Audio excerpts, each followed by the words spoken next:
Alors, merci Agnès pour la présentation. Donc, on va passer l'après-midi sur le Liban, 2 tables rondes. La deuxième sera animée par Bassem, qui est là, il la présentera. Je ne vais pas la présenter.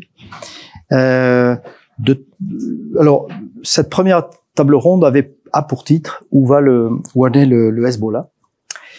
Peut-être redire quand même que, évidemment, c'est une réflexion qu'on va nourrir ici sur le Hezbollah et le Liban depuis le 7 octobre. Peut-être rappeler que dès le lendemain du 7 octobre, donc le 8, le Hezbollah, au nom de l'union des fronts, de l'unité des fronts, s'est engagé dans le conflit avec Israël. Et finalement, cette extension, on pourrait dire beaucoup de choses, mais elle constitue de fait une forme d'aubaine. C'est terrible de dire ça, mais une aubaine pour Israël dans le sens où, quelques mois plus tard, alors que ce front était déjà incandescent, et alors qu'en Israël, il y avait quand même une contestation en interne de l'impéritie politique du gouvernement sur la question des otages, et aussi une pression américaine, difficile à mesurer. Et finalement, l'extension du conflit au nord, au Liban, et par derrière à l'Iran, a constitué cette aubaine, je crois, pour Israël. Et en quelque sorte, c'est un piégeage peut-être d'une partie de l'opinion publique israélienne. Il n'est qu'à voir depuis avril la montée de Netanyahou dans les sondages en Israël, qui donne à penser qu'il a gagné avec cette extension du conflit au nord, en particulier au Liban. Et puis, il s'est défait d'une certaine pression des Américains. Et le point d'orgue a été fin septembre, le 23, avec l'attaque des beepers, puis les talkie-walkie, qui n'étaient que la partie, les prémices du grand conflit que l'on connaît, et dont on va parler maintenant. Donc on va s'interroger sur ce que devient le Hezbollah depuis ces frappes, ces attaques massives, cette décapitation en apparence du Hezbollah. Donc c'est très intéressant, on va voir Aurélie qui va nous parler de ce mouvement, qui le connaît et qui va nous livrer des informations, des analyses là-dessus. Et puis cette guerre, elle rattrape un pays, le Liban, qui n'en est pas à ses premières vicissitudes. Elle se multiplie depuis la guerre civile, depuis la guerre des 33 jours en 2006, et puis depuis l'effondrement économique, la banqueroute que vous connaissez, et puis la faillite politique avec l'absence d'un président et un régime consociatif qui n'est plus qu'une faillite. Et donc un pays qui est massivement confronté à ces nouvelles douleurs. Donc pour parler de cela, on va avoir Aurélie et Karim qui vont se répondre en quelque sorte. On va commencer avec Aurélie, que je présente, et puis je présenterai après Karim quand il parlera. Mais vous les connaissez, mais quand même peut-être redire que Aurélie Daher est professeur associée à Paris-Dauphine, à l'université Paris-Dauphine. Elle est en charge d'un master Conflict Transformation and Peace Studies, c'est ça? Voilà, je veux pas déformer. Et puis, elle a eu un beau parcours à l'international. D'abord, elle a été au CERI à Sciences Po. Elle a été à Oxford, à Princeton. Et elle a quand même une origine au Liban, hein, si je remonte un peu loin. Et puis, elle a écrit ce livre, je sais plus la date, le Hezbollah, Mobilisation et pouvoir. C'était aux éditions Presse Université de France. C'était en quelle année? Ça a fêté ses 10 ans cette année. 10 ans cette année. Et voilà, donc vous pouvez le lire. Malheureusement, il est toujours autant d'actualité. Il est toujours d'actualité. Et Karim, je te présenterai après. Voilà, donc le Hezbollah, depuis le 7 octobre, où l'on en est, ses forces, la décapitation, qu'est-ce qu'on peut en dire, et puis les répercussions dans le lien entre le Hezbollah et le Liban, en sachant que Karim va plutôt aborder cet aspect-là. Tout à fait. D'abord, je suis très contente d'être ici aujourd'hui. Merci pour l'invitation. Et merci à tous d'être venus, surtout par un temps... À mon grand âge, Alzheimer n'est pas nécessairement complètement exclu, donc j'ai quand même marqué sur un petit carnet un certain nombre de points à aborder. Le premier concernant le Hezbollah et surtout avec la question de savoir où il en est, est-ce qu'il est très affaibli, moyennement affaibli, etc. Peut-être le premier point qu'il conviendrait de souligner, ce serait en fait un appel à une forme d'humilité intellectuelle, et qui est qu'au final, certes, on peut spéculer sur l'état du Hezbollah, mais seul le Hezbollah, au final, a une idée claire aujourd'hui, à la fois du nombre de membres qui ont été assassinés pour le moment par Israël, du statut de ces personnes, de l'impact réel en interne sur le bon fonctionnement du Hezbollah. Donc, pour l'instant, je le répète, on peut faire des hypothèses, on peut spéculer, mais voilà, il faut rester peut-être un peu humble. En l'occurrence, si on regarde ce qui se passe sur le terrain, le Hezbollah a toujours annoncé que l'armée israélienne ne réussirait pas à massivement envahir le sud Liban comme par le passé, et que grosso modo tout ce que pourrait éventuellement faire Israël ce sont des incursions en mode flash éclair, mais qu'elle ne pourra jamais reprendre longuement des positions au sud Liban et entrer en tout cas en profondeur au sud Liban. Le fait est que si on regarde ce qui se passe sur le terrain depuis maintenant quelques semaines, effectivement, alors on entend parler de combats acharnés, notamment par exemple autour de Raït Tachab, etc. Il faut rappeler quand même que Raït Tachab, c'est à moins d'1 kilomètre de la frontière. Donc a priori, je dirais que sur le terrain, le Hezbollah, en tout cas dans sa partie militaire, a réussi à maintenir ses compétences au sol. Ce qui s'est passé, notamment à travers l'assassinat de Hassan Nasrallah, une partie du leadership militaire, n'a pas l'air d'affecter, en tout cas directement, la détermination des combattants sur le terrain. Mais je reviendrai là-dessus un petit peu après. On a eu aussi une déclaration qui a été faite par un député du Hezbollah, Ali Fayyad, il y a quelques jours, qui a annoncé que ça y est, l'ensemble du leadership a été reconstitué. Alors évidemment, on ne sait pas encore qui est responsable de quoi, mais a priori, en tout cas à le croire, voilà, toutes les brèches ont été colmatées. Le deuxième point que je voudrais aborder, c'est peut-être un petit rappel sur ce que c'est que le Hezbollah. Et le Hezbollah, donc né en 82, de cette seconde grande invasion par Israël du Liban, avec des ambitions assez cossues. Et en fait, face à l'incapacité récurrente, par ailleurs, de l'armée libanaise à faire face aux invasions étrangères, l'armée libanaise a toujours été une armée à la fois en sous-effectif, sous-équipée, sous-entraînée. Donc on a comme ça l'émergence d'un certain nombre de groupes de résistance déterminés à bouter l'envahisseur en dehors du territoire national. On en a dans tout type de maisons idéologiques, notamment on a pas mal de groupuscules qui apparaissent dans les milieux de gauche à l'époque, qui ont le vent en poupe, et puis on a dans des milieux religieux chiites, en l'occurrence, on a l'apparition d'un petit groupe qui se fait appeler la résistance islamique au Liban. Et en fait, c'est la résistance islamique, la RIL, qui apparaît avant le Hezbollah. Et eux, contre toute attente, ils vont tenir tête à l'armée israélienne, pas tellement au sud, mais à l'entrée de Beyrouth. Et ça va provoquer le siège de Beyrouth, qui va durer quand même plus de 2 mois, qui va être particulièrement sanglant. Et Israël n'arrivera jamais, les chars israéliens n'arriveront jamais à entrer dans Beyrouth par la porte sud. Et puis, au même moment, donc on a dans le nord-est du pays deux clercs, deux religieux, qui sont déjà dans une mouvance de résistance depuis quelques années, qui sont bien insérés dans les réseaux cléricaux à la fois irakiens et iraniens, qui décident donc de mettre en place, en tout cas de faire appel à l'Iran pour justement mieux penser cette résistance islamique. Puisque c'est eux qui en sont à l'origine, et puis donc les résistants de Beyrouth vont les rejoindre. On va avoir une première connexion entre la capitale et le nord. Le sud, finalement, arrivera dans l'aventure un petit peu après. Donc on va appeler les Iraniens à l'aide, et contre toute attente, ça, il faut vraiment qu'il y ait un mythe occidental qui tombe à ce niveau-là, l'Iran est contre. L'ayatollah Khomeini est contre.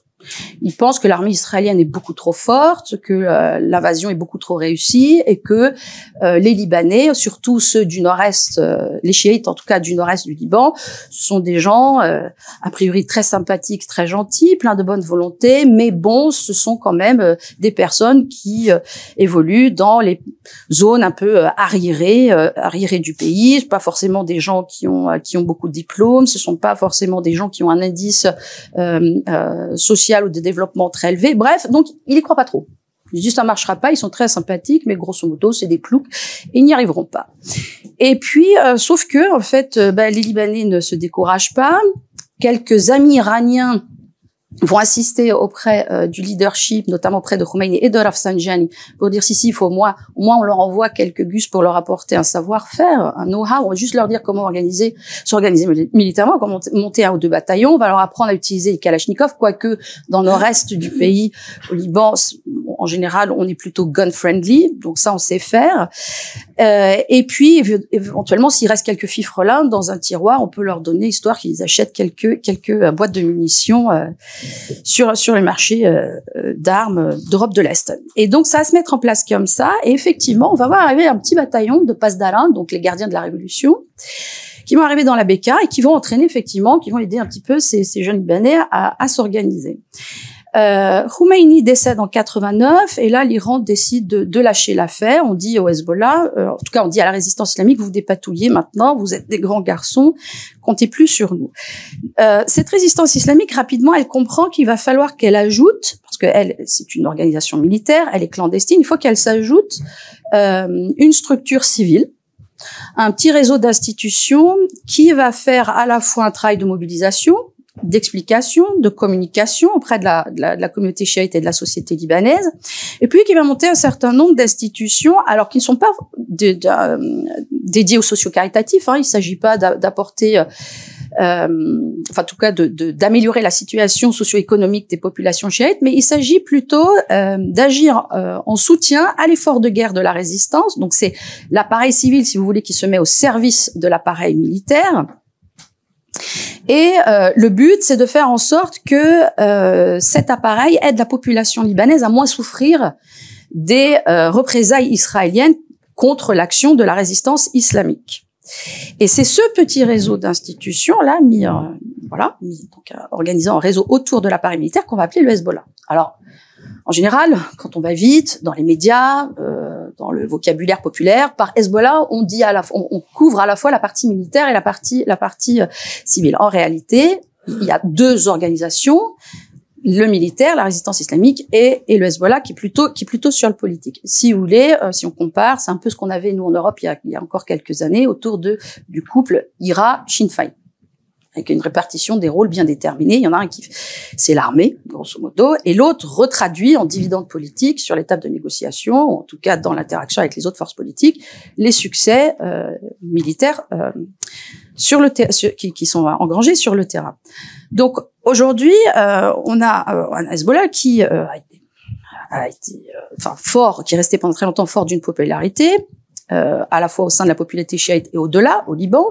Il est venu de sa victoire sur l'armée israélienne en 2000. La résistance islamique met fin à 22 ans d'occupation au sud Liban. Puis après, il y a eu, les Israéliens nous ont, entre guillemets, repassé les plats en 2006.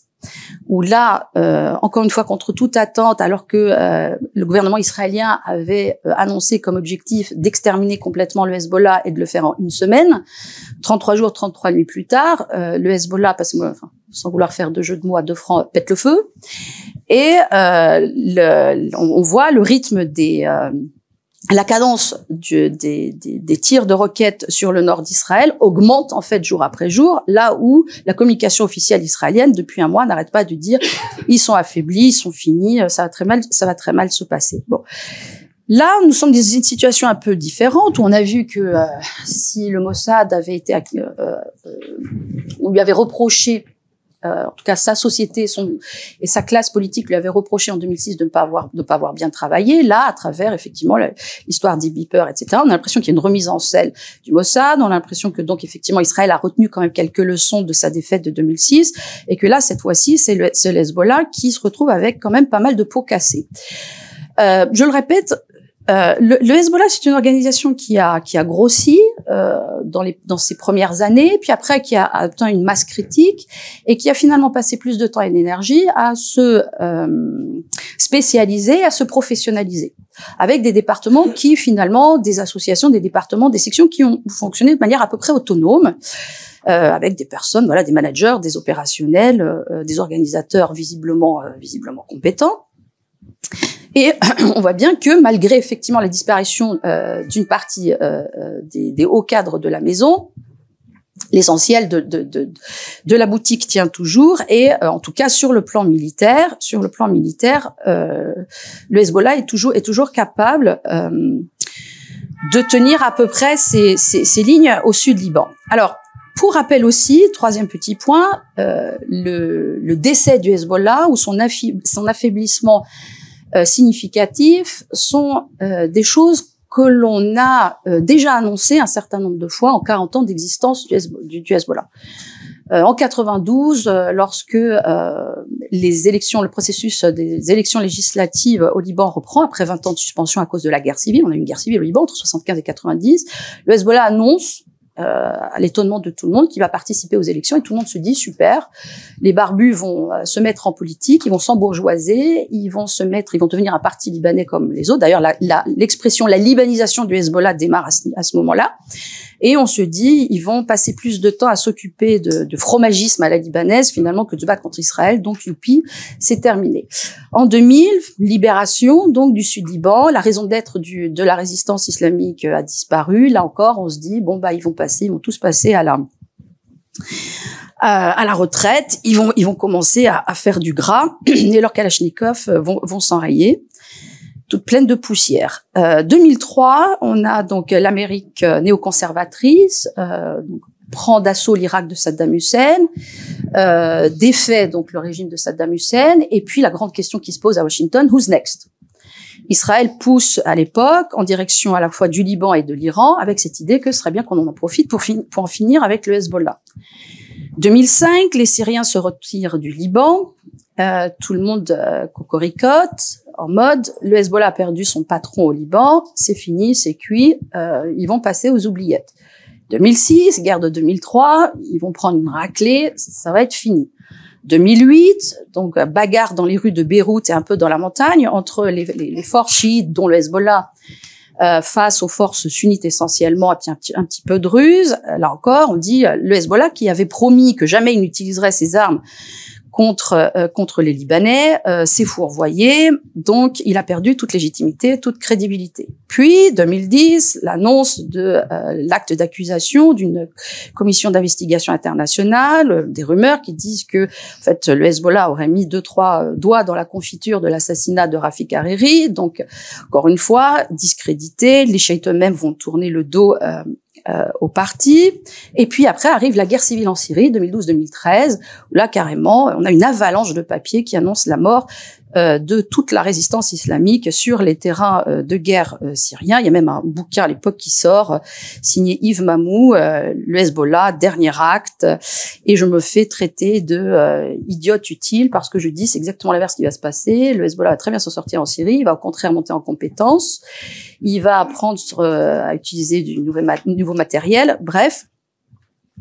Et on est aujourd'hui en 2023-2024, on a annoncé donc la mort imminente du Hezbollah une bonne dizaine de fois, et puis à chaque fois, le Hezbollah, il tient, voire même il grossit, voire même il profite, si vous voulez, des contextes défavorables pour s'ajuster. Alors là, cette fois-ci, effectivement, il y a quand même eu 36 chandelles. Hein. Le Hezbollah, là, il a quand même été sonné. Il a été sonné, mais j'ai envie de dire, le Hezbollah a à son avantage deux choses. Que ce soit côté israélien ou que ce soit côté du Hezbollah, on mise sur le facteur temps avec des logiques différentes. Israël se dit, avec le temps, le Hezbollah qui donc tire des roquettes sur Israël tous les jours, le Hezbollah va voir son stock de fusées s'amoindrir jusqu'à une jauge qui sera tellement faible que il faudra qu'il lève le drapeau blanc. Donc tant qu'on se bat et tant que le Hezbollah nous tire dessus, quelque part c'est bon. Il faut juste faire de l'endurance. De l'autre côté de la frontière, on fait on fait le même calcul, mais on se rappelle surtout ce qui s'est passé en 2006. Le Hezbollah, donc double avantage, c'est là que je parlais, donc je disais il y a deux avantages. Avec le facteur temps, le Hezbollah mise sur le fait que lui, il n'est pas une armée régulière, et au final, tout ce qu'il faut au Hezbollah pour gagner, c'est de ne pas perdre. C'est de rester, en fait, de continuer à exister et de continuer à prouver jusqu'au dernier jour qu'il a la capacité de tirer sur l'ennemi israélien. Israël est dans une situation plus délicate parce que Israël a pris l'initiative de l'escalade et a annoncé des objectifs. La victoire, on le sait, l'histoire avec un grand H nous l'a appris, n'est pas calculée, n'est pas déterminée par l'étendue des dégâts matériels et humains. Rappelons-nous, Seconde Guerre mondiale, c'est quoi? C'est 50-60 millions de morts au total, dont un peu plus de 20 millions pour les Russes. Ça fait un gros tiers. Stalingrad complètement rasé. On peut prendre Londres aussi, qui a quand même morflé sous les bombardements. L'Angleterre et la Russie ont gagné. Nous, la France, dégâts minimes, nombre de morts minimes, on a perdu. 2006, Israël avait annoncé des objectifs, ne les a pas atteints. Au final, celui qui gagne, c'est celui qui réussit à atteindre ses objectifs. Israël a annoncé des objectifs. À l'heure d'aujourd'hui, les objectifs annoncés, encore un an après, que ce soit sur le dossier palestinien ou sur le dossier libanais, on voit pas de vrais résultats. Le gain, certes, ça fait mal, je veux dire. Israël fait mal. Elle fait des dégâts. Mais en termes de gains militaires ou stratégiques, on n'est pas sûr que ce soit aussi net. Et d'ailleurs, la société israélienne elle-même n'est pas sûre que ce soit aussi net. Quand vous consultez les médias israéliens, notamment alors moi, mon hébreu ne me permet pas de lire en hébreu, mais les traductions, il y a beaucoup de médias arabes qui sont donnés la tâche de traduire tous les jours simultanément de l'hébreu vers l'arabe. On a quand même beaucoup de personnes, y compris dans les milieux pro-Netanyahou, qui commencent à se poser la question de savoir, mais jusqu'où ça va, combien de temps ça va durer, et puis surtout, on a une armée qui fatigue. On a une armée avec des jeunes qui sont complètement traumatisés. On a des jeunes qui se suicident au sein de l'armée israélienne. On a perdu quand même notre image de victime à l'international. On s'est privé, enfin en tout cas, pour les prochaines années, on a perdu tous les acquis diplomatiques en termes de tous les efforts de normalisation qu'on a réussi à faire sur les 20-30 dernières années. Là, actuellement, tout est remis en cause. Et puis, il y a toujours pas de résultat. Il y a toujours pas de résultat. Et normalement, on devait en avoir rapidement. Et le Hezbollah, encore une fois, alors qu'effectivement l'affaire des beepers et puis l'assassinat de Nasrallah a donné un petit coup de boost en Israël, là, on entend des généraux israéliens dire mais c'est bon, une semaine après, ils étaient à nouveau en selle. Qu'est-ce que c'est que ce souk? Donc, du côté Hezbollah, tant que si la guerre se termine, si les hostilités se terminent et qu'Israël n'a pas atteint ses objectifs, et par ailleurs ce sont des objectifs qui sont inatteignables. Quand Israël dit mon objectif c'est 1, exterminer définitivement le Hamas, 2, exterminer définitivement le Hezbollah, on peut pas exterminer une organisation, c'est pas possible. L'organisation c'est avant tout une idée. Puis là, avec ce qui s'est passé au Liban et avec l'assassinat en particulier de Hassan Nasrallah, vu le charisme du bonhomme, ce qu'on a fait, c'est au contraire plutôt donner un deuxième souffle à la fois à la base, et on a même lancé, on a de nouvelles générations de jeunes chiites qui, là, pour venger Nasrallah, demandent à participer à l'effort de guerre et à rejoindre l'organisation. Donc, tant que finalement Israël ne réussit pas à atteindre ses objectifs, le Hezbollah est gagnant. Et le Hezbollah compte sur en fait l'essoufflement de la société israélienne, l'essoufflement de l'armée israélienne et en fait la remise en cause de toute la stratégie israélienne, mais en interne. Donc là, on est sur de l'usure des deux côtés. On compte donc, je répète, côté israélien, bientôt ils n'auront plus de fusées. De l'autre côté, c'est bientôt ils n'auront plus le soutien de leur population, et ça s'arrêtera. Je crois que j'ai parlé plus de 20 minutes. C'est bon? C'est très bien. 20 minutes. Parfait. Alors le dernier point, là où, et ça va permettre de faire la transition avec le propos de Karim. D'accord. C'est la question la plus compliquée pour le Hezbollah à gérer, ça va être la scène interne. Parce que si face à Israël, il s'en sort plutôt bien, et que la résistance islamique a l'air quand même d'avoir maintenu ses capacités à peu près intactes, il va venir un moment, une fois les hostilités suspendues, il va venir un moment où les Libanais vont avoir une discussion entre eux. Et le Hezbollah va être dans une situation très, très inconfortable. On lui avait déjà reproché en 2006 de s'être permis de prendre l'initiative de décider de la paix ou de la guerre sans poser la question au gouvernement libanais. Il s'en était plutôt bien sorti parce qu'en fait, on s'était rendu compte, et ça avait été confirmé en 2007 par le premier ministre israélien de l'époque, Ehud Olmert, par le fait que, en fait, l'armée israélienne avait prévu, il y a longtemps, bien avant 2006, d'attaquer massivement le Liban. Donc le Hezbollah a dit, mais finalement, on leur a coupé l'herbe sous le pied, on a anticipé, etc. Donc ils s'en sont sortis comme ça. Là, ça va être beaucoup plus compliqué, surtout que initialement, la décision prise par la résistance islamique de rejoindre le conflit régional, il s'est fait avant tout pour le compte des Palestiniens. Et autant les Libanais sont prêts à beaucoup de sacrifices, quand le conflit avec Israël est libano-centré, ils sont beaucoup moins patients et beaucoup moins résilients quand il s'agit de le faire pour les Palestiniens. Alors, nous comprenons-nous bien, les Libanais peuvent être tout à fait compréhensifs et solidaires avec les Palestiniens et ce qu'ils vivent. Après tout ce qu'ils vivent avec les Israéliens, on l'a vécu au Liban, donc c'est pas la peine que les Palestiniens expliquent aux Libanais ce que c'est que de vivre sous occupation israélienne. Pour autant, il faut pas oublier que les Libanais et les Palestiniens ont leur propre passif et leur propre différent. Il y a des choses qui ne sont pas toujours, qui n'ont pas été complètement oubliées ni complètement pardonnées. En particulier les années 70, début des années 80.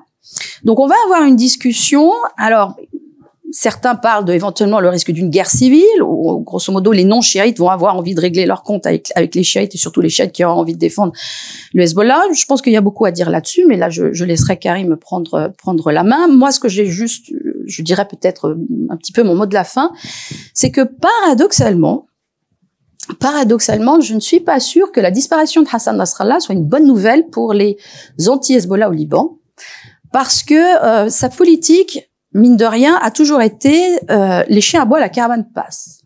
Donc chaque fois que on a attaqué les chiites, qu'on est venu provoquer les chiites, etc., Nasrallah a joué un peu en garde-fou, a réussi à tenir les chiites un petit peu sous le sceau de la modération, dire ne répondez pas, surtout pas de guerre civile, on n'attaque pas les autres communautés, pas d'ouverture de front interne. Aujourd'hui, on ne sait pas qui va prendre la suite du Hezbollah, on ne sait pas dans 5 ans, dans 10 ans, dans 15 ans, dans quel état d'esprit sera le leadership du Hezbollah. Aller chercher des poux dans le Hezbollah, est-ce que c'est une bonne idée ? Rien n'est moins sûr. Deuxième chose, que pour l'instant on n'aborde pas des masses dans les médias, c'est la question de la reconstruction. Il y a une partie de la population chiite aujourd'hui, contrairement à ce qu'on avait en 2006, qui est assez en pétard, pour parler en bon français, contre les Iraniens. 2 reproches sont faits au sein de la communauté chiite, notamment celle qui soutient activement le Hezbollah aux Iraniens. Primo, on reproche aux Iraniens de ne pas avoir assez fait pour protéger Hassan Nasrallah. La question, c'est qu'est-ce qu'il faisait dans ce bunker de la banlieue sud. Il aurait dû être planqué éventuellement à l'ambassade d'Iran ou je ne sais quoi. En tout cas, les Iraniens, grosso modo, sont accusés d'être au moins partiellement responsables de l'assassinat de Nasrallah. C'est la deuxième chose. Autre chose, grosse frustration vis-à-vis de ce qui s'est passé donc début octobre, donc l'attaque iranienne, la deuxième attaque iranienne contre Israël. Grosso modo, au début, on était dans les starting blocks. Les Israéliens vont se prendre une raclée, ils vont payer pour Nasrallah, et puis finalement, à peine 200 missiles, certes, de la balistique, certes, mais bon, c'est tout. Donc, les Iraniens sont devant un challenge. Évidemment, ils ont leurs propres problèmes à régler avec Israël, parce que là, Israël leur a promis un match en tête-à-tête. Mais ils ont aussi la question libanaise à gérer. Et à mon sens, mais après, nous sommes dans le monde de l'hypothèse, à mon sens, si les Iraniens ne veulent pas affaiblir leur lien avec la communauté chiite libanaise, même voire avec le Hezbollah, il va falloir qu'ils mettent le paquet ailleurs, et très probablement, à travers l'argent et à travers la reconstruction. On avait déjà vu les Iraniens chercher à s'investir massivement dans la reconstruction en 2006. Le gouvernement libanais leur avait mis quand même un certain nombre de barrières à l'entrée. Ils n'avaient pu finalement s'occuper que d'un certain nombre de chantiers de reconstruction. Là, je pense que les Iraniens vont vraiment mettre le paquet, surtout qu'il n'y a plus les pays du Golfe. Les pays du Golfe aujourd'hui ne sont plus du tout déterminés à aider le Liban comme ils ont pu le faire en 2006. Donc, j'ai envie de dire, il y a un boulevard. devant les Iraniens pour prendre l'essentiel des chantiers de reconstruction une fois que tout cela sera fini. Et éventuellement, en profiter à travers la reconstruction pour faire déverser de l'argent auprès de certaines catégories de la population libanaise et du coup faire d'une pierre donc deux coups et quelque part aussi aider sur le plan socio-économique, parce que comme vous le savez, le Liban depuis 2019 est dans une situation socio-économique extrêmement difficile. Et justement, ce qui est reproché au Hezbollah aujourd'hui, qui n'était pas reproché en 2006, c'est que déjà on était dans un sale état. Là, vous avez rendu les choses absolument apocalyptiques. Donc, à travers cette opportunité de clientélisme régional qui s'offre à l'Iran à travers la reconstruction et plus y affinité, est-ce que ça va pas aussi faire taire partiellement, ou en tout cas faire baisser le volume de la grogne d'une partie de la société libanaise? Je n'en sais rien pour l'instant, mais on peut l'envisager. Voilà. Merci Aurélie. Tu as remarquablement passé le ballon à Karim. Puisque tu as élargi sur le Liban, sur les débats que ça fait émerger, y compris dans la communauté chiite. Et donc maintenant, il s'agit de voir effectivement plus généralement dans le Liban, d'abord comment le pays vit cette guerre, comment le Liban, les Libanais vivent leur rapport globalement au Hezbollah. Quelles idées ça fait émerger? Il y a des nouveaux débats qui émergent aujourd'hui, on les devine, mais je crois qu'il est important de parler de ça, et puis en sachant que tout ça intervient dans un pays, comme tu l'as dit, meurtri, et comme on l'a dit tout à l'heure, en faillite économique et politique. Voilà, dans ce contexte d'un pays meurtri, quelle question le devenir du Hezbollah et plus largement le devenir des institutions émerge dans le pays. Alors pour parler de ça, Karim Émile Bitar, qui est très bien placé pour évoquer ces perspectives libanaises. Alors Karim, je voudrais pas omettre des éléments dans la présentation, mais il est professeur de relations internationales, entre autres à l'université Saint-Joseph à Beyrouth. En Suisse, à l'école normale supérieure de Lyon. Il est chercheur associé à l'Institut de recherche de relations internationales et stratégiques, l'IRIS, et puis à l'Institut Médéa à Bruxelles. Et puis en charge il contribue beaucoup dans diverses publications, beaucoup de tribunes. Voilà. Peut-être que j'ai oublié quelque chose de majeur, il faut me le dire, Karim. Je sens que j'ai oublié quelque chose, mais c'est à toi la parole, de toute façon. Merci Pierre, bonjour à toutes et à tous. Les circonstances sont particulièrement tragiques parce que je ne sais pas si le Hezbollah tient, je ne sais pas si je partage ce constat qui a été fait, cette perspective, mais en tout cas, le Liban de son côté ne tient pas. Le Liban est véritablement aujourd'hui à bout de souffle. Les Libanais sont exténués, ils ont déjà subi toute une série de traumatismes au cours des dernières années. Et cette guerre pourrait constituer, et je pèse mes mots, une véritable menace existentielle. Il y a un risque pour la survie même de cet État du Grand Liban qui a vu le jour en 1920. J'ai à peine plus de 50 ans, mais c'est déjà la 5e guerre israélo-libanaise dont je suis témoin, même si pour la première en 1978, j'étais enfant. Dès cette première invasion israélienne du Liban en 1978, on retrouve les mêmes pratiques. Gilles Deleuze avait publié un article à l'époque dans Le Monde qui aurait pu être écrit ce matin. Ça s'appelait « Les gêneurs ». Les gêneurs en question, c'était les Palestiniens. Il décrivait les méthodes utilisées par l'armée israélienne, les déplacés dont le nombre était presque aussi élevé qu'il ne l'est aujourd'hui. C'était donc plusieurs années avant la naissance du Hezbollah. Puis il y a eu la grande invasion de 1982, du 6 juin 82, qui s'est soldée, selon les experts militaires israéliens, par au moins 17 000 morts, 30 000 selon les sources libanaises, plus d'1 million de déplacés. et qui a eu pour conséquence, c'est la fameuse loi des conséquences non anticipées, non souhaitées, non prévues. C'est l'une des rares lois d'airain dans la politique moyen-orientale, the law of unintended consequences, qui va provoquer, Israël va réussir à se débarrasser des forces de l'Organisation de libération de la Palestine. Yasser Arafat sera exfiltré vers Tunis avec l'aide de la France de François Mitterrand, mais très vite va naître un mouvement infiniment plus redoutable pour Israël que ne l'était l'OLP, le Hezbollah. Donc 1978, 1982, il faut citer également 1996, l'opération Les raisins de la colère, qu'à l'époque j'avais fait un papier pour l'Express, j'avais rebaptisé ça en les raisins de la colère, les semences de la haine, parce que cette attaque également très brutale, notamment l'attaque du camp de réfugiés de Cana,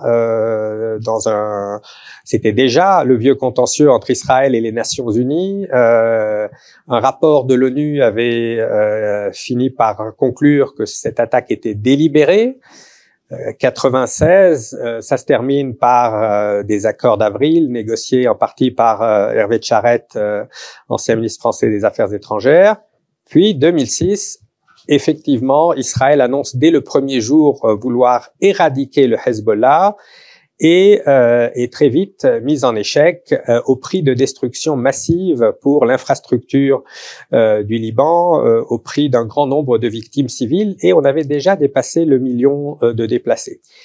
Mais la guerre à laquelle nous assistons aujourd'hui est radicalement différente des précédentes. Donc il y a des changements, il y a quelques continuités, mais aussi des changements massifs.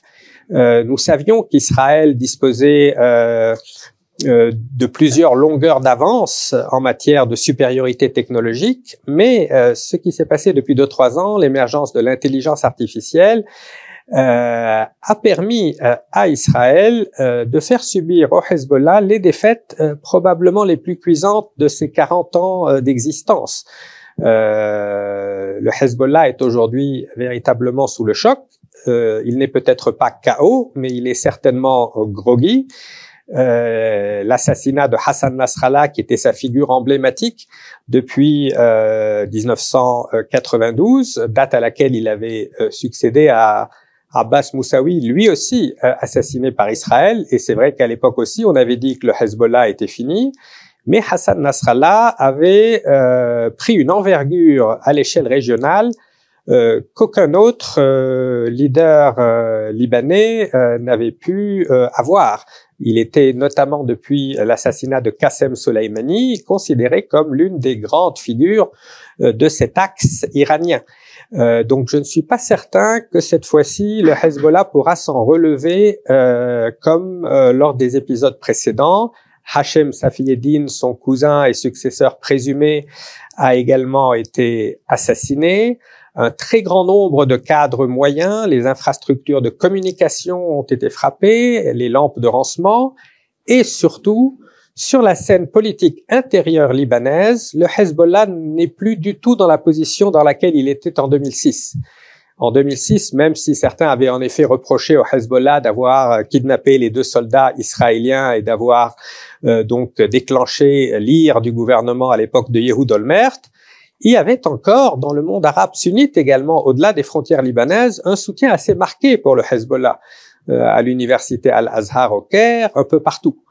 Depuis, beaucoup d'eau a coulé sous les ponts.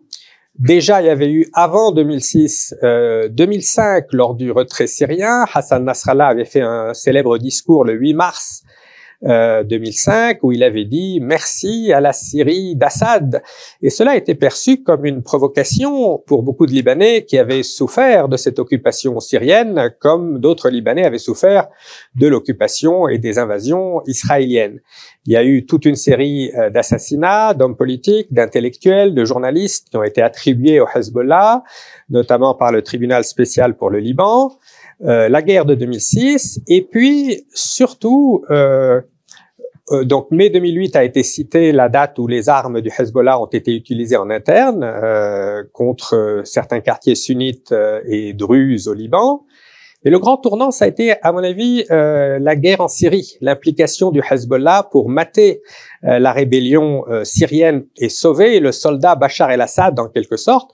C'était aussi une injonction du guide suprême iranien.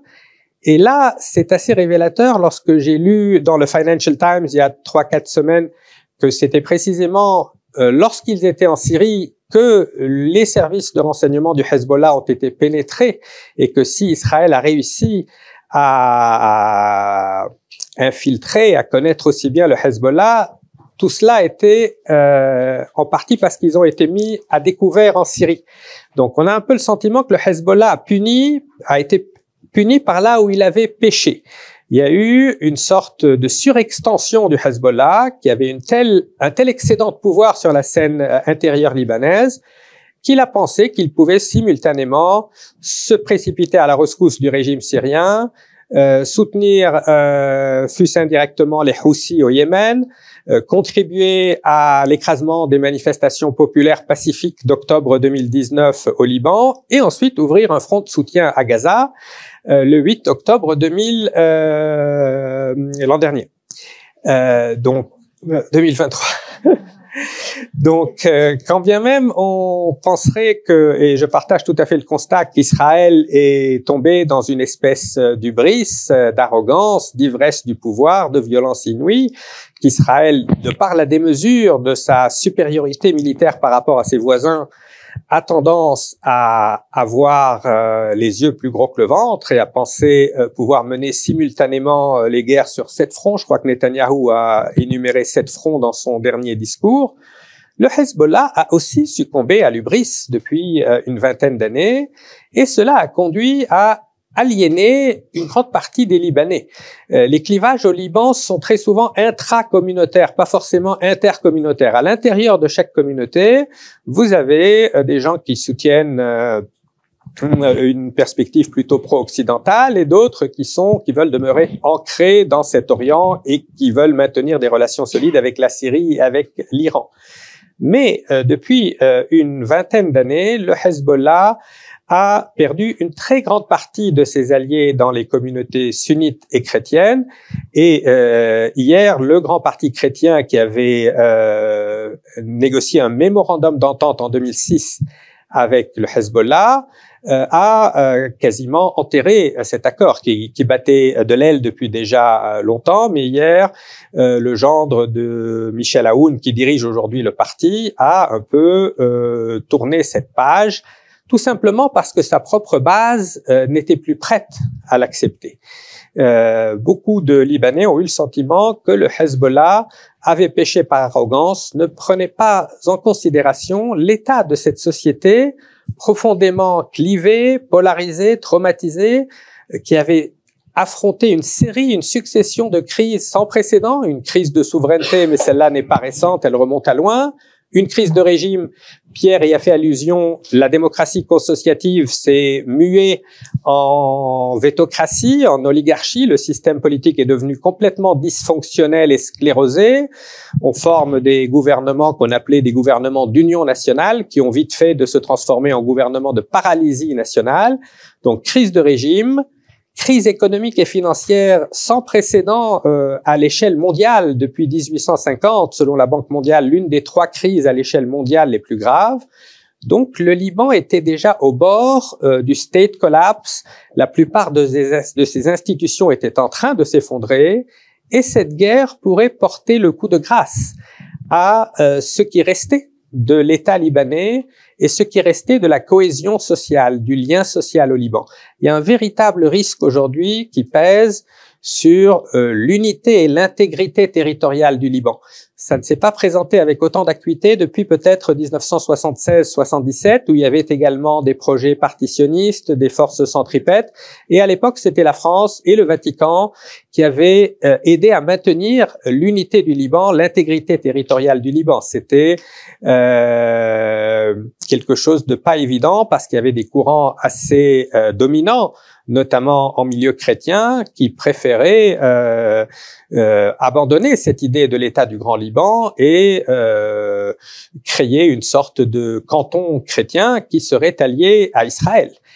Et là, ce que je crains, c'est que certains n'ont peut-être pas tiré les leçons du passé et on voit de nouveau émerger au Liban un courant identitaire, ethno-différentialiste qui pense que les problèmes du Liban seront résolus si chacun fait chambre à part, si on fait chambre à part, si chacun a son petit mini Liban.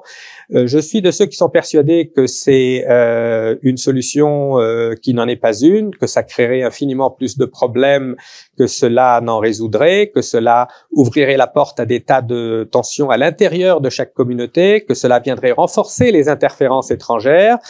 Et le président Macron y a fait allusion ce matin en disant une formule que le Liban a qu'est-ce qu'il a dit? C'était un projet de civilisation, c'est-à-dire grosso modo, il était en train de dire qu'il ne fallait pas jeter le bébé avec l'eau du bain et qu'il ne fallait pas renoncer à cette idée qu'on est dans un pays où tout le monde peut vivre ensemble s'il y a une égalité des droits et des devoirs devant la Constitution.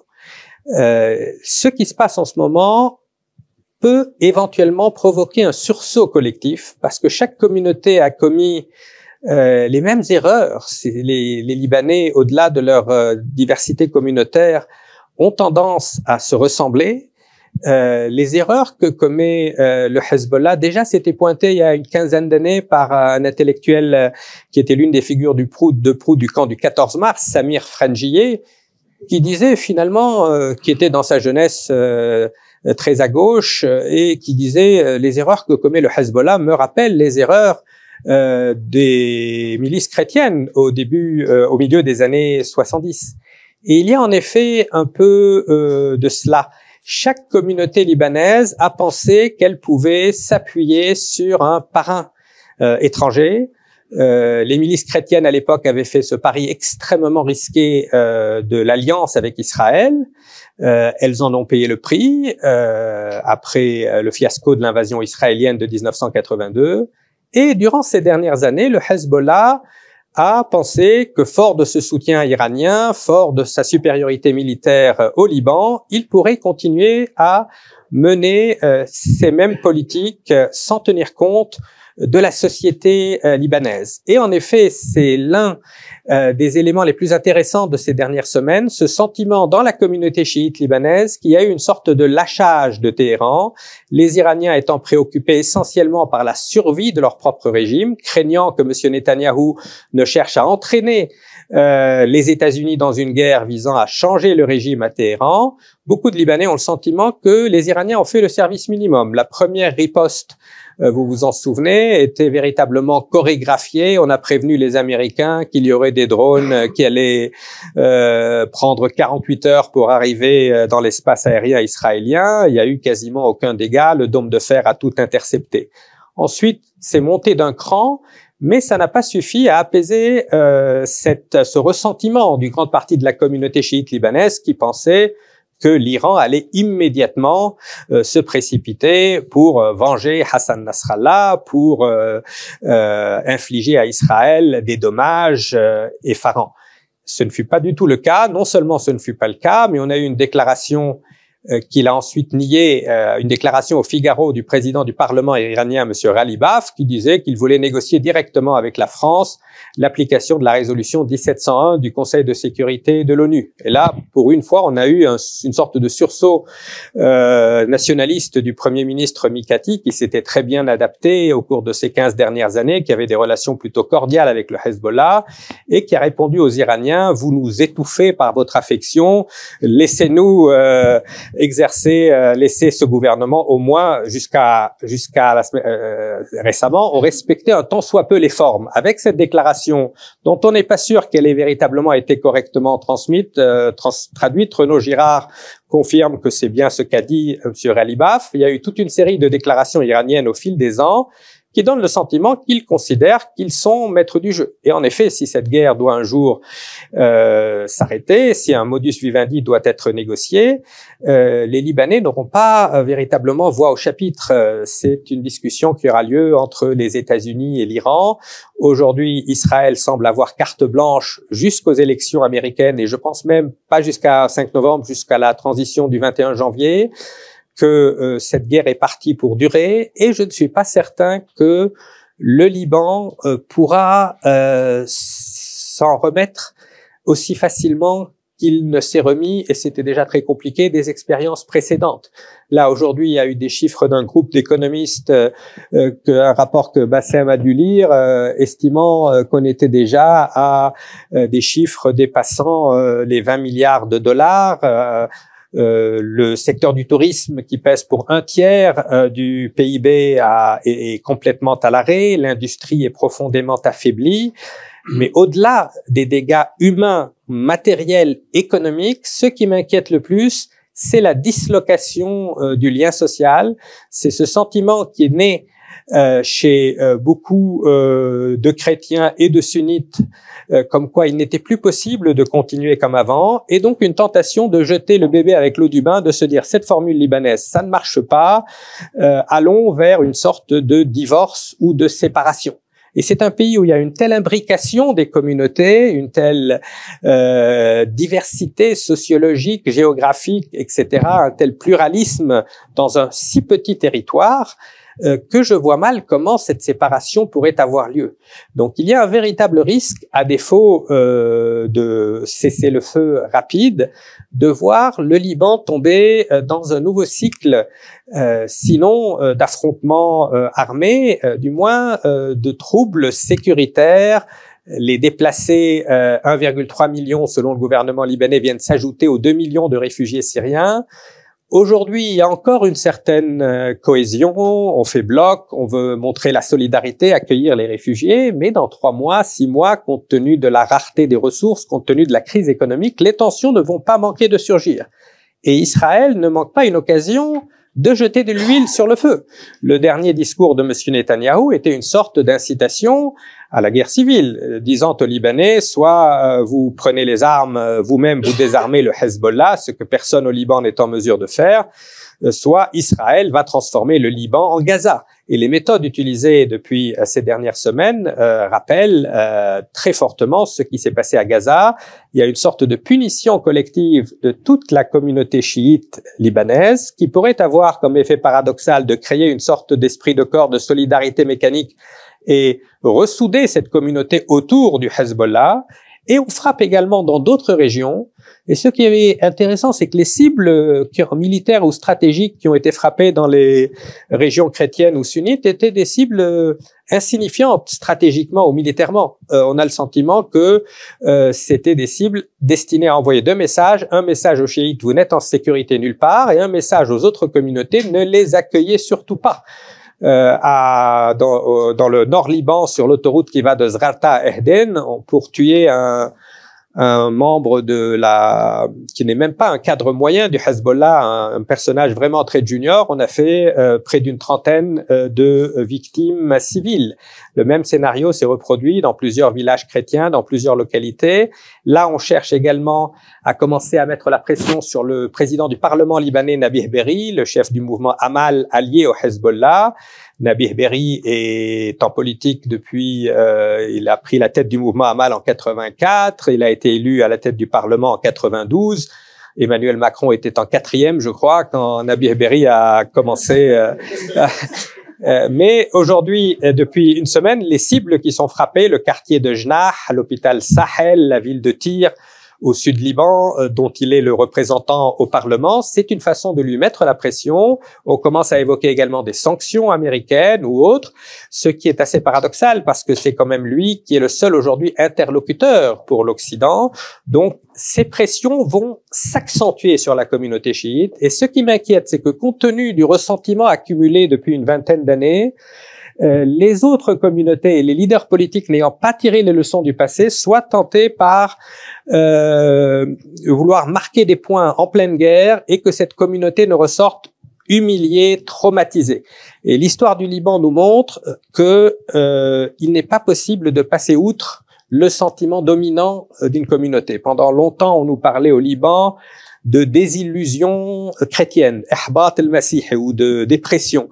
Ensuite, on a eu ce même phénomène après le retrait de Hariri de la scène politique, l'assassinat de Hariri père et le retrait de Hariri fils. On nous a dit les sunnites sont marginalisés. Si dans ce nouveau Moyen-Orient qui devait émerger après cette guerre, puisque c'est ce que M. Netanyahou semble avoir en tête, la communauté chiite libanaise se trouve privée de représentants, ou avoir le sentiment qu'un nouveau président est élu dans les fourgons de l'étranger imposés par l'Amérique ou Israël, cela pourrait créer les conditions de conflits ultérieurs. Donc, il est très important que tous les Libanais fassent preuve d'une grande maturité dans cette époque qui est en train de s'ouvrir, qu'ils tirent les leçons du passé et que chacun fasse véritablement son autocritique, réalise qu'il n'y a pas de protection pour qui que ce soit en dehors du giron de l'État. J'espère qu'une grande partie des soutiens du Hezbollah ont réalisé que ce n'est pas en s'appuyant sur l'Iran qu'ils pourraient véritablement assurer leur survie dans cette partie du monde et leur prospérité et l'avenir de leurs enfants. Les chrétiens avaient mis du temps pour tirer la leçon et accepter l'erreur, de reconnaître l'erreur qu'ils avaient faite en acceptant le soutien d'Israël. Chaque leader communautaire libanais, souvent là avec l'assassinat de Hassan Nasrallah, chaque communauté a eu en quelque sorte son Armageddon politique, son leader emblématique assassiné. Kamal Jumblat pour les Druzes, Bachir Gemayel chez les Maronites, Rafik Hariri chez les Sunnites. Ce qu'ils avaient en commun, c'est qu'ils ont été assassinés lorsqu'ils ont commencé à jouer un rôle qui dépassait le rôle de leur communauté, qui dépassait les frontières libanaises.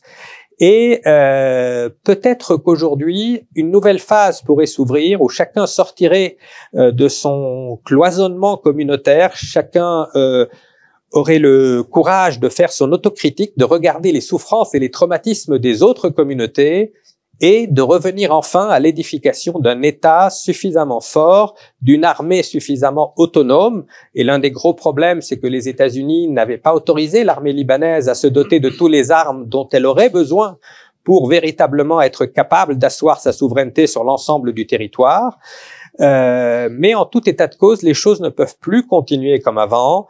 Avoir un mouvement comme le Hezbollah plus puissant, il était souvent décrit comme un État dans l'État, et je pense que c'est une formule qui est un peu maladroite. C'était la même qu'on utilisait à l'époque du Fatah. C'est plutôt un État dans un non-État, un État véritablement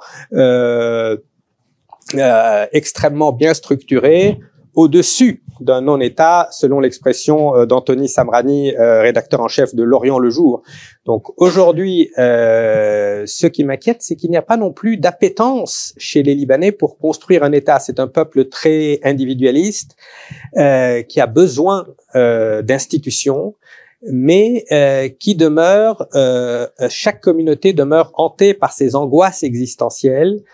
Et cette guerre vient encore renforcer la dislocation du lien social. Et là-dessus, le Hezbollah porte une très très lourde part de responsabilité. C'est comme si on avait rendu un énorme service à Israël, parce que le meilleur moyen de protéger la société libanaise contre les ambitions israéliennes aurait été de montrer un front libanais commun, et que cet axe de la résistance, comme il se fait appeler, la Moumana, se dote également d'un projet économique, social. La résistance, s'il doit y avoir une résistance, ne peut pas être exclusivement militaire. Or, ils ont lamentablement échoué dans leur communication, ils ont échoué à porter un projet de société, un projet économique alternatif, et ce mouvement qui était au départ un mouvement censé être révolutionnaire, l'héritier du mouvement des déshérités, s'est transformé en force perçue comme contre-révolutionnaire par un très grand nombre de Libanais et bien sûr par les Syriens. Donc aujourd'hui, tout le monde est groggy, tout le monde a subi un choc très fort. Certains Libanais ont le sentiment d'avoir été entraînés malgré eux dans ce conflit, mais en tout cas, rien ne sera plus comme avant, et le risque existe bel et bien de voir des troubles confessionnels. Certains Libanais ont grincé des dents quand ils ont entendu Sébastien Lecornu, le ministre de la Défense, dire qu'il y avait un risque de guerre civile. Puis Jean-Yves Le Drian dire qu'il y avait un risque de disparition et de dislocation du Liban.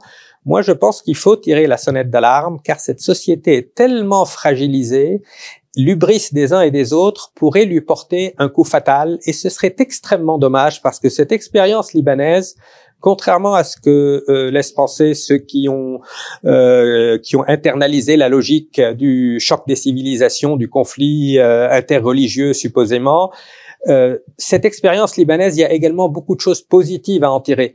Les conflits à travers l'histoire ont été plutôt l'exception que la règle, et ils ont été très souvent causés par des interférences étrangères.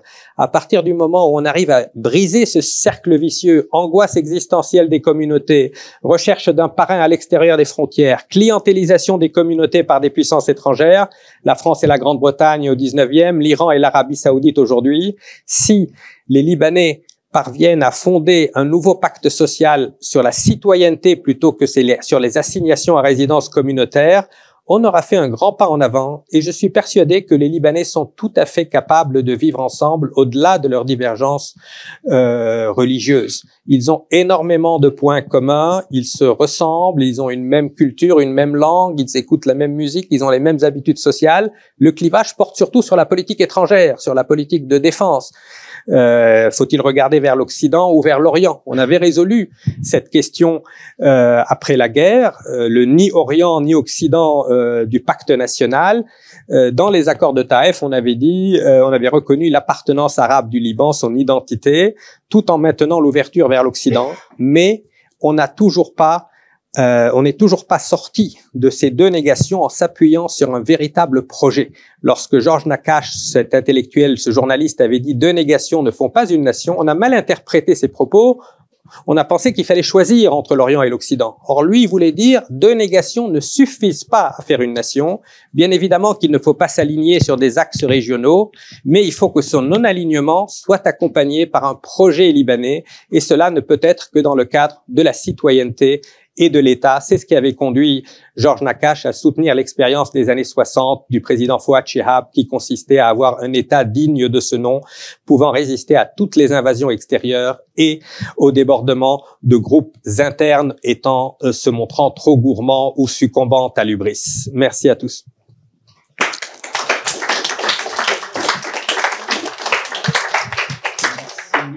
Merci Camille, Karim et Émile. Je sais pas si j'ai le micro, mais peu importe. Donc, merci pour vos interventions qui se complètent. Vous pourriez être inarrêtable, hein, enfin dans l'exposé. Hein. Mais je pense que ça serait bien que le micro circule. On a quelques 20 minutes pour faire émerger des questions. On va les grouper. D'abord 2-3 questions. Bonjour, merci beaucoup pour vos interventions. J'avais une question par rapport à ce que vous avez dit sur le fait que ça pouvait être un projet pour l'Iran de participer à la reconstruction du Liban, mais au vu de sa situation économique actuelle, est-ce qu'il en aurait vraiment les moyens d'assurer cette reconstruction et de jouer un rôle? Alors, on va continuer les questions. Pardon, Aurélie. D'accord, vas-y, non. Pardon. Oui, non, mais tout le monde aura la parole. Ne vous impatientez pas. On n'est pas là pour classer, hein. Mais je vous ai vu. Vous aurez la parole. Merci beaucoup. Ma question, c'était super, mais ma question porte sur ce que vous avez dit, Karim. Tout ce que vous avez dit à propos de la communauté chiite qui avait déjà souffert, mais le danger que les déplacés ne peuvent pas trouver refuge chez d'autres communautés. La question que j'ai, c'est que il me semble que l'Israël est en train de détruire les maisons et les villages pour que personne puisse revenir. Je ne sais pas si c'est exactement ça auparavant. Deuxième question, est-ce que vous croyez vraiment, quand vous parlez de dépassement de cette crise, un projet social et politique, est-ce que vous estimez que les poupous au pouvoir dans ce pays qui date de Taïf, les chefs de communauté seront capables de le faire? Merci. Alors, une quatrième question, puisqu'il y en avait deux en une, et puis on répondra, vous répondrez. Je crois que tout ce que vous avez dit montre que effectivement le Liban est dans une situation absolument catastrophique. Ma question est simple: comment s'explique le fait que la France, qui a porté ce pays sur les fonds baptismaux, tout le monde le sait, comment se fait-il que la France fasse complètement défection aujourd'hui même, depuis que Israël s'est engagé dans cette voie qui, comme vous l'avez souligné, conduit purement et simplement Israël à ce qu'il considère comme une victoire pour lui, c'est-à-dire transformer le Liban en une immense Gaza, avec toutes les destructions matérielles et humaines. Il y a eu combien déjà de milliers ou de dizaines de milliers de Libanais qui ont, et donc comment c'est-il encore une fois que la France demeure silencieux alors qu'on est dans un caractère, dans une violation du droit international absolument caractérisée.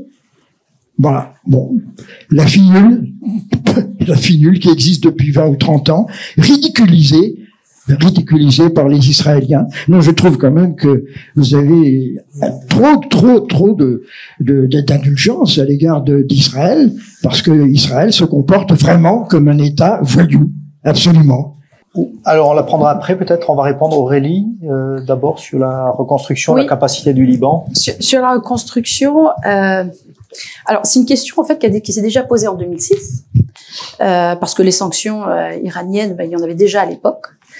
Et deux choses. D'abord, le Liban, c'est un tiers de la Belgique en surface. La population libanaise, c'est un peu plus de 2 fois Paris intramuros. Reconstruire le Liban à l'échelle du budget national iranien, même affaibli, je ne veux pas dire que c'est de l'argent de poche, mais tout est une question de priorité. Et on a déjà vu l'Iran faire passer des décaissements à destination des régionales avant des priorités plus nationales.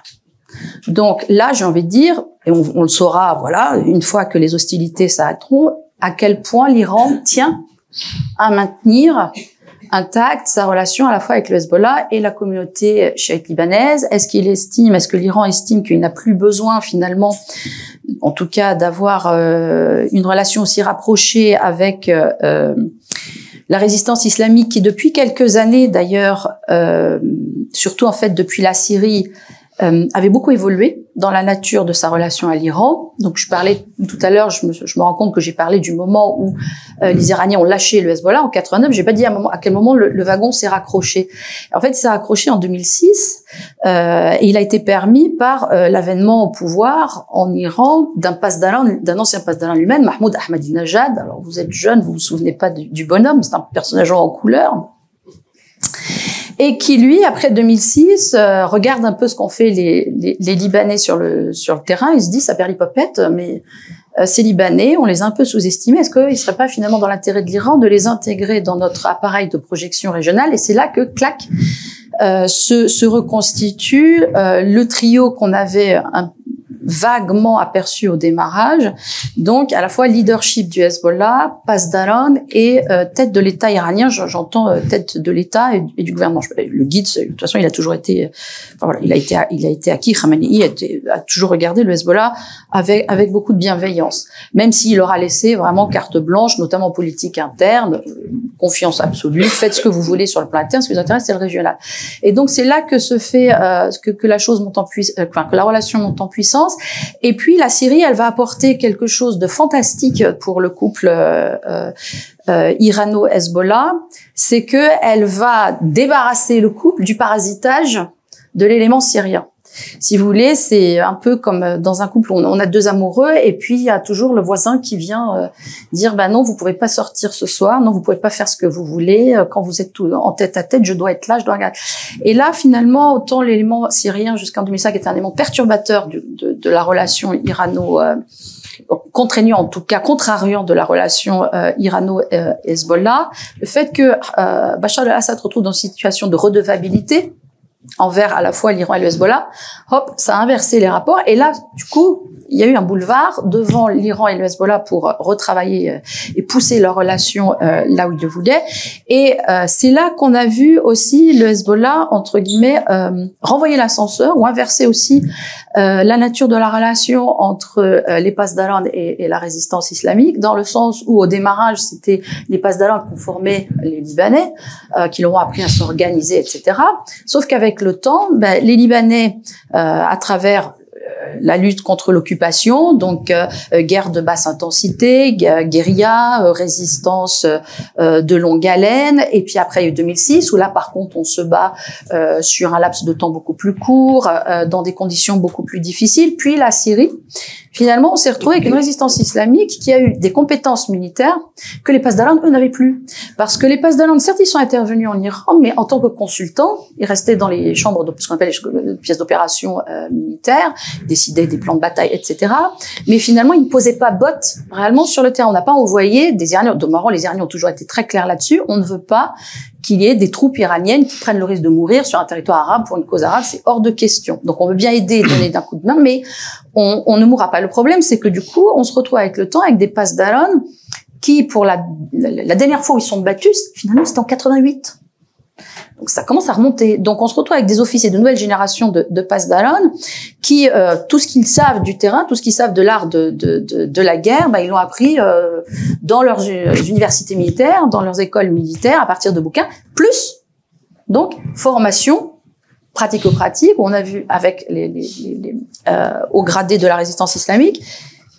Si vous voulez, la relation disciple-enseignant, c'est inversé. La question, c'est est-ce que l'Iran estime que maintenant, elle n'a plus besoin, ou plus autant besoin de la résistance islamique, qu'on avait à tirer la résistance islamique. On l'a tirée, donc bon, finalement, on va un petit peu lever le pied sur le niveau de soutien à la résistance islamique, ou si, au contraire, on tient à, on n'a pas très bien compris ce qui était attendu des Libanais. Effectivement, peut-être que, faut pas oublier non plus que le président de la République iranienne, ça fait pas très longtemps qu'il est là. Est-ce qu'il est encore en train de chercher ses marques? Comment il va se positionner? Ce qui se passe en interne? Comment il est pris en étau par certaines forces politiques en local en Iran? On ne sait pas trop. C'est pas très clair. Donc, est-ce que finalement la frilosité iranienne, elle vient de là? Ou est-ce que effectivement il y a quelque chose de plus profond qui est que on aime bien la résistance islamique, mais désormais, voilà, on va accepter de mettre un peu de distance. Moi, j'ai envie de dire, c'est à travers la reconstruction qu'on va pouvoir un peu mieux lire ce qu'est effectivement encore aujourd'hui la résistance islamique pour l'Iran. Mais niveau, en tout cas en ce qui concerne montant des dépenses, ce ne sera pas faramineux. Même s'ils mettent beaucoup d'argent, ça restera relativement par rapport au budget iranien, ça restera absolument pas faramineux. Et je le répète, au final, vous savez, tout est une question d'ordre des priorités. De l'argent, il y en a. La question, c'est où est-ce que vous le mettez avant tout? Alors, sur les deux autres questions, on essaie de couper un peu plus les répondants. D'accord. C'est très intéressant, mais comme le temps est compté. Alors moi, je vais essayer d'aller vite. Déjà, ça m'inquiète un peu toujours quand aussi bien les Américains que les Français que les Iraniens nous disent il faut être prêt pour le jour d'après et commencent à parler de reconstruction et d'argent, etc. Les Libanais ont le sentiment qu'il n'y aura peut-être pas de jour d'après s'il n'y a pas des pressions très intenses pour un cessez-le-feu rapide. Il y a un vrai risque existentiel.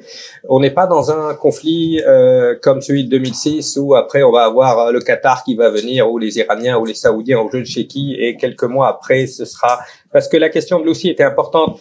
Même lorsque il y avait des invasions, des occupations terrestres, il n'y avait pas cette stratégie qu'il y a aujourd'hui de destruction de villages tout entiers, de rendre la zone inhabitable. Il y avait eu de l'usage du phosphore blanc dans le passé, mais là, on est en train quasiment de transformer des régions entières en tabula rasa, un peu comme à Gaza. Donc, c'est un scénario totalement nouveau. Il ne faut pas qu'on ait toujours la tentation de mener la guerre d'avant. Une deuxième question importante, c'est est-ce que la classe politique aujourd'hui accepterait de transcender ce système? Absolument pas. C'est pour cela que je suis inquiet, parce que je ne vois pas la moindre appétence chez eux. Je ne vois pas cette autocritique que chacun devrait faire. C'est très important en permanence de critiquer Israël lorsqu'on s'adresse à des médias dominants qui sont bombardés de propagande israélienne, mais il faut, dans nos propres milieux, également avoir le courage de critiquer ceux qui ont une vision un peu trop romantique du Hamas ou du Hezbollah. Je pense à Judith Butler qui nous a dit un jour que c'était des mouvements progressistes à l'échelle internationale, etc. Ce n'est pas le cas pour les Libanais, les Syriens, les Palestiniens qui les ont vus à l'œuvre. Ce sont des mouvements profondément réactionnaires. Jusqu'à aujourd'hui, beaucoup des partisans du Hezbollah disaient « c'est vrai, leur politique sociale, économique, communication, ils sont nuls, mais au moins ils sont bons militairement, ils peuvent résister à Israël. » Et après les coups durs subis ces dernières semaines, ça reste à démontrer. C'est vrai que l'invasion terrestre aujourd'hui n'a pas encore eu lieu. Est-ce que Israël a tiré les leçons de 2006 et va éviter une invasion terrestre? Je suis pas certain que les Israéliens non plus aient tiré toutes les leçons. On entend des déclarations assez hallucinantes. Avigdor Lieberman qui dit qu'il faut réoccuper le Liban pour 50 ans, Smotrich qui veut recoloniser. Donc, de part et d'autre, ce travail d'autocritique n'a pas été fait. Il y a une autre question également sur la défection de la France. Le mot défection est fort. C'est vrai, je peux comprendre qu'il y a beaucoup d'amertume chez ceux qui connaissent les liens historiques et affectifs entre la France et le Liban. La France s'était souvent fait entendre, avait réussi à faire entendre un son de cloche discordant sur la scène internationale. C'était le général de Gaulle en 67, également en 68 lorsqu'Israël a attaqué l'aéroport de Beyrouth et détruit 14 avions civils. C'était la France de Chirac et Villepin en 2003 qui a dit non à la guerre d'Irak. Aujourd'hui, on a le sentiment que les autorités françaises sont dans un autre état d'esprit. Ça ne veut pas dire pour autant qu'elles ont complètement lâché le Liban. La conférence de ce matin montrait que la France veut tenter d'être présente, mais c'est vrai que depuis la rupture opérée par Nicolas Sarkozy en 2007, il y a un tropisme pro-israélien qui a commencé à gagner les esprits. Et cette bataille aussi doit être menée dans les milieux intellectuels français, dans les milieux universitaires, et c'est également le reproche qu'il faut faire au Hezbollah et au Hamas. Ils sont encore persuadés que la victoire, le destin d'Israël se jouera dans les champs de bataille au sud du Liban ou à Gaza. Je pense que certes, l'issue sur le terrain sera décisive, mais à moyen terme et à long terme, ce qui pourrait véritablement changer les rapports de force, c'est l'état de l'opinion publique américaine. C'est pour cela que c'était très intéressant de voir cette nouvelle génération américaine dans les campus se mobiliser cette année. Il y a un nouveau discours. Il y avait déjà une rupture générationnelle entre Kamala Harris et Biden, mais entre Kamala Harris et sa propre fille, il y a une autre rupture générationnelle. Sa propre fille est active dans les mouvements pro-palestiniens. Si cette nouvelle génération continue à faire entendre sa voix, lorsqu'elle parviendra à maturité politique, c'est là qu'il y aura véritablement un infléchissement. Finalement, seuls les États-Unis disposent des leviers et seraient capables, s'ils le souhaitaient, de contraindre Israël à mener une autre politique. Il y a un travail à faire en France, en Europe, mais c'est surtout l'opinion publique américaine qu'il faut continuer de travailler. Et là-dessus, il y a une faillite des gouvernements arabes, des différents mouvements qui continuent de penser qu'il suffit de parler au président des États-Unis sans comprendre qu'il faut créer des liens avec les différents mouvements sociaux, associatifs, syndicaux, etc. Yasser Arafat était persuadé qu'il suffisait de parler au président américain. Et les grands intellectuels palestiniens essayaient de le convaincre que aux États-Unis, il faut travailler le grassroots, parler aux étudiants, parler aux minorités, parler aux syndicalistes et essayer d'avoir des convergences dans ce combat. Si vous n'avez pas d'alliés au cœur de l'empire, à Washington, à New York, aux États-Unis, cette bataille sera perdue, quand bien même vous réussiriez à ralentir quelque peu la folie meurtrière de tel ou tel gouvernement israélien. Au bout du compte, c'est les États-Unis qui peuvent faire plier Israël. Et lorsque Begin a reçu un coup de fil de Reagan en 82 lui disant « Les images que je vois à la télévision, ça me rappelle l'Holocauste », Begin a très vite compris qu'il fallait changer de politique. Donc Reagan, le cow-boy, le républicain, le faucon, avait fait preuve d'un peu plus de courage que Joe Biden, qui s'est montré véritablement d'une pusillanimité effrayante, qui n'a pas eu le moindre mot. Lorsque Bush père avait mis des pressions à travers James Baker en 1991 sur les loan guarantees, c'est également l'une des rares fois où Israël a été contrainte de réévaluer sa politique et a accepté de s'engager dans la conférence de Madrid de 91, qui était bien plus importante que celle d'Oslo, parce qu'Oslo avait été très mal négocié par les Palestiniens.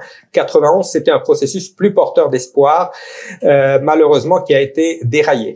Donc cette bataille doit être menée sur plusieurs fronts, mais je pense que c'est la grande puissance américaine qui demeure la seule capable de faire plier Israël. Et à ce jour, la bataille de l'opinion publique n'est pas encore remportée, même s'il y a eu des avancées considérables parmi les jeunes Américains, notamment les libéraux et les démocrates. Alors je vous remercie à tous les deux, c'était passionnant.